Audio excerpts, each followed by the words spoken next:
Assalamualaikum warahmatullahi wabarakatuh. Perkenalkan, saya Muhammad Alfiansyah dari Prodi Pemanfaatan Sumber Daya Perairan. Di video kali ini saya akan menjawab pertanyaan mites yang telah diberikan, yaitu 1. Jelaskan 3 periode dalam sejarah perkembangan ilmu mikrobiologi. Yang pertama yaitu menurut Robert Hooke.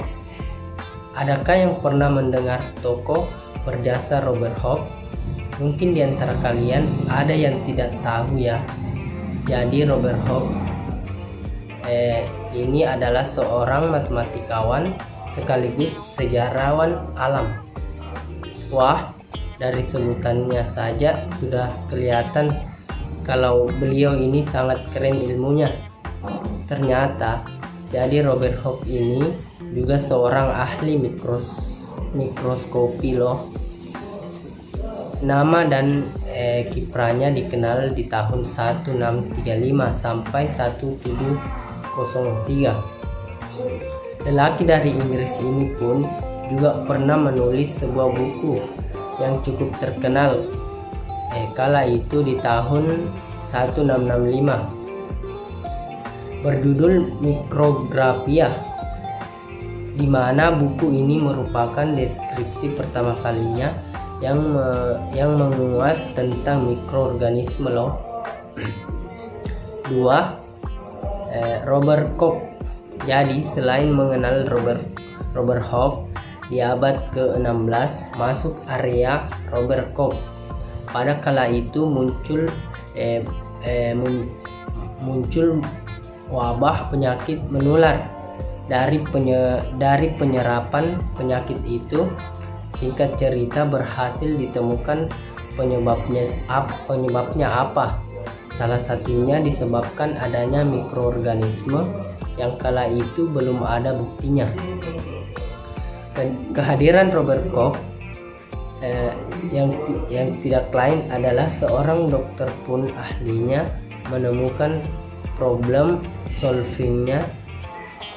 Dokter yang berasal dari Jerman, salah satu dokter pada waktu itu menemukan konsep hubungan antara penyakit menular dan mikroorganisme yang berhasil Robert Koch buktikan.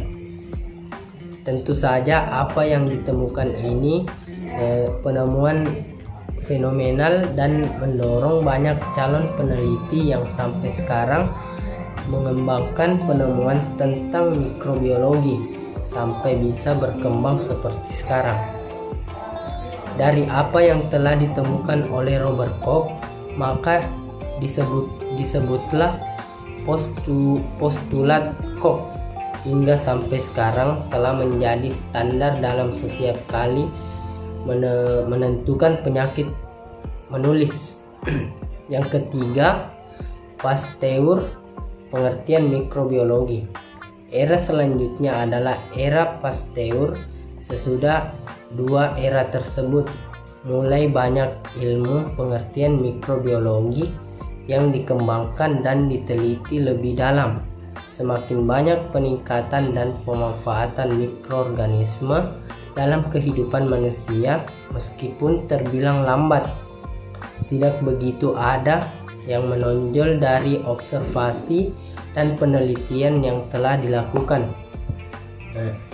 Barulah masuk di abad ke-19 setelah mikroskop diproduksi, maka penelitian tentang mikrobiologi semakin berkembang pesat.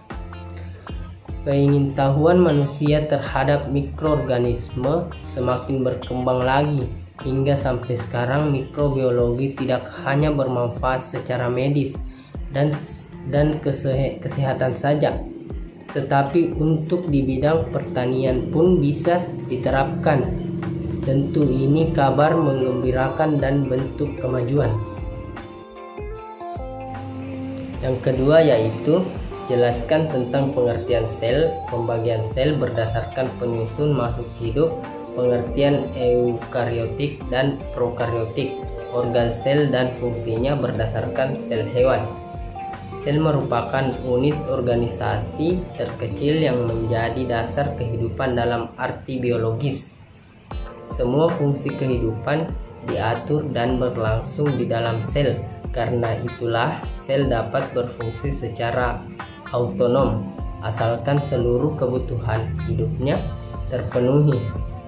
Makhluk hidup atau organisme tersusun dari satu sel tunggal atau uniseluler, misalnya bakteri, archaea, serta sejumlah fungsi dan protozoa atau dari banyak sel multiseluler. Pada organisasi multiseluler terjadi pembagian tugas terhadap sel-sel penyusunannya yang menjadi dasar bagi hierarki hidup.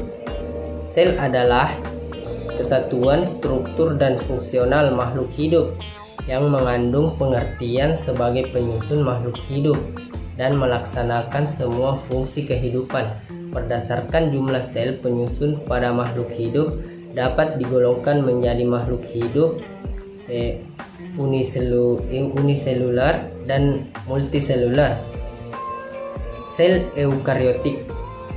Sel eukariotik termasuk golongan memiliki struktur lebih maju, yaitu sama dengan sel tumbuhan dan binatang. Eukariotik sebagai kelompok organisme yang sel-selnya mengandung nukleus dan dikelilingi oleh membran nukleus. Sel prokariotik. Istilah prokariotik berasal dari kata Yunani pro dan karyon. Pro artinya sebelum dan karyon artinya inti. Jadi sel prokariotik berarti sebelum inti. Bagian dalam sel prokariotik disebut sitoplasma. Sel prokariotik tidak memiliki nukleus kelenjar karena bahan intinya masih terbesar di dalam sitoplasma dan belum dilubangi oleh membran inti. Pembedaan sel hewan dan tumbuhan. Sel tumbuhan. Pada sel tumbuhan terdapat dinding sel vakuola yang berukuran besar dan plastida yang membedakan dengan sel hewan. Sel hewan berbeda dengan sel tumbuhan. Sel hewan tidak memiliki dinding sel sehingga bentuk sel hewan tidak tetap seperti sel tumbuhan. Pada sel hewan terdapat dua sentriol bentuk silindris ayau bulat panjang. Soal yang ketiga yaitu jelaskan karakteristik bakteri, jamur, alga, dan virus. Bakteri sejauh ini identik dengan penyakit, namun anggapan tersebut nyatanya kurang tepat, sebab ada juga bakteri yang bermanfaat bagi dan tidak membawa penyakit. Untuk lebih mengenal apa itu bakteri, simak penjelasan berikut.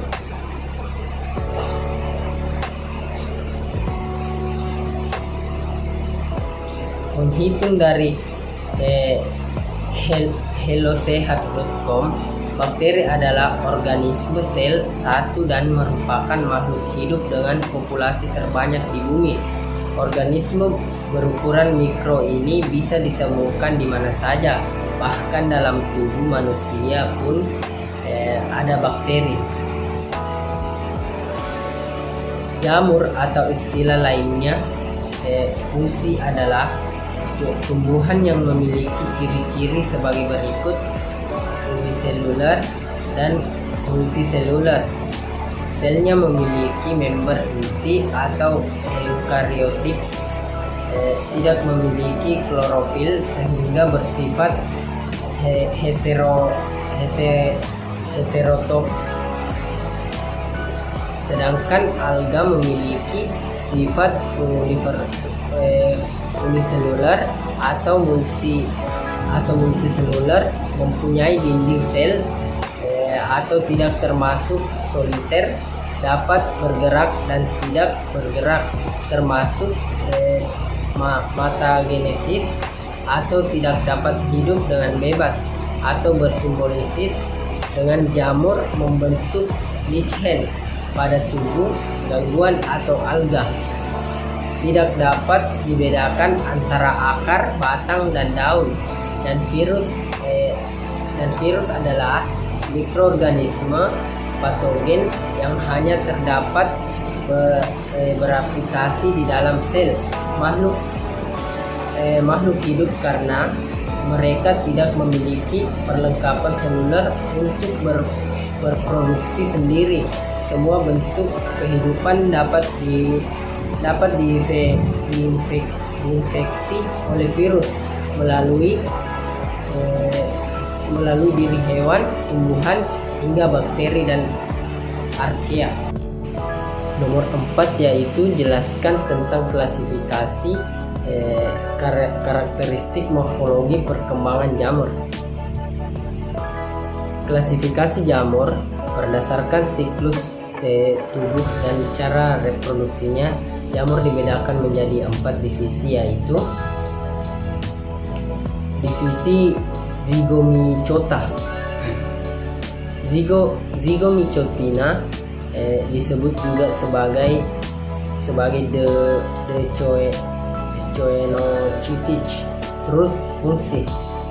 Jenis jamur ini yang terkenal dari kelompok ini adalah jamur hitam pada roti atau black bread mold atau Rhizopus sp. Yang kedua, divisi Ascomycota. Ascomycotina disebut juga sebagai desek fungsi, merupakan fungsi yang reproduksinya seksualnya dengan membuat askospora di dalam askus.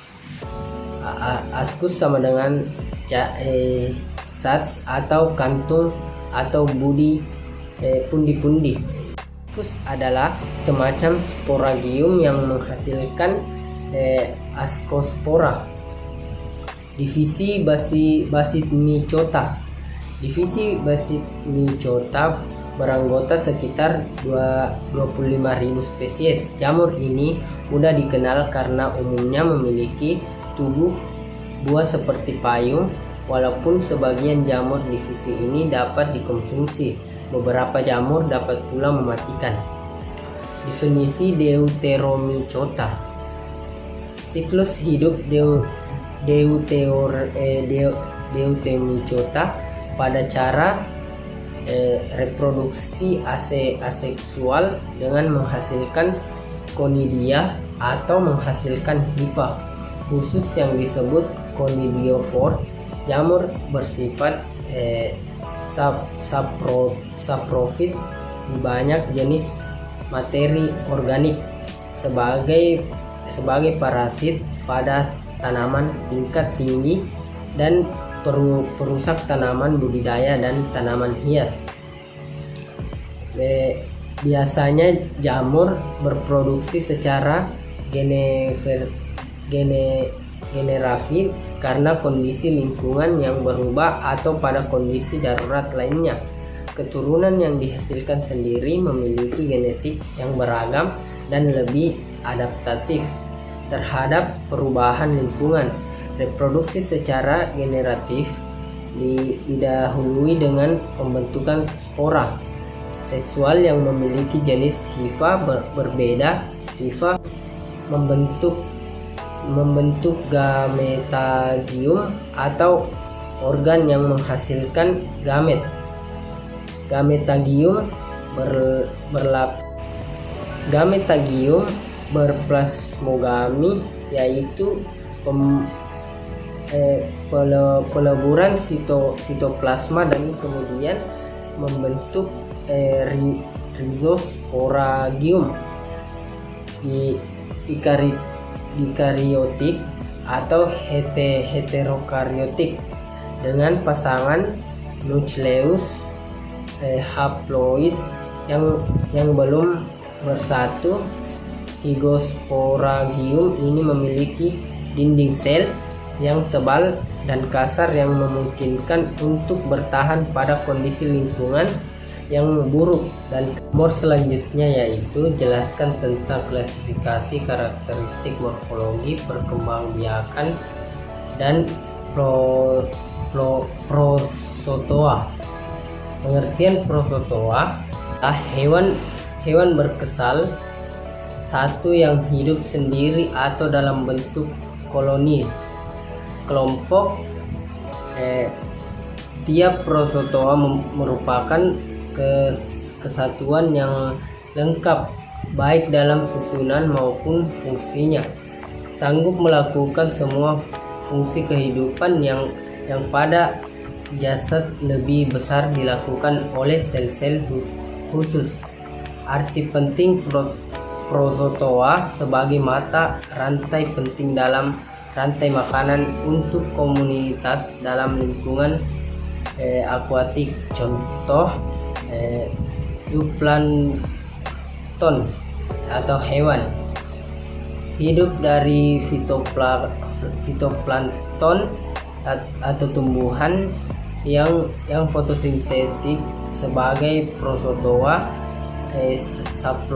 saplofita, dan protozoa makanan bakteri. Protozoa hidup di air atau setidaknya di tempat yang basah.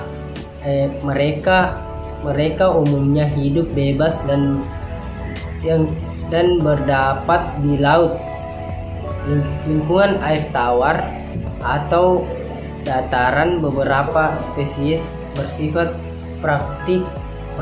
parasitik hidup pada organisme inang.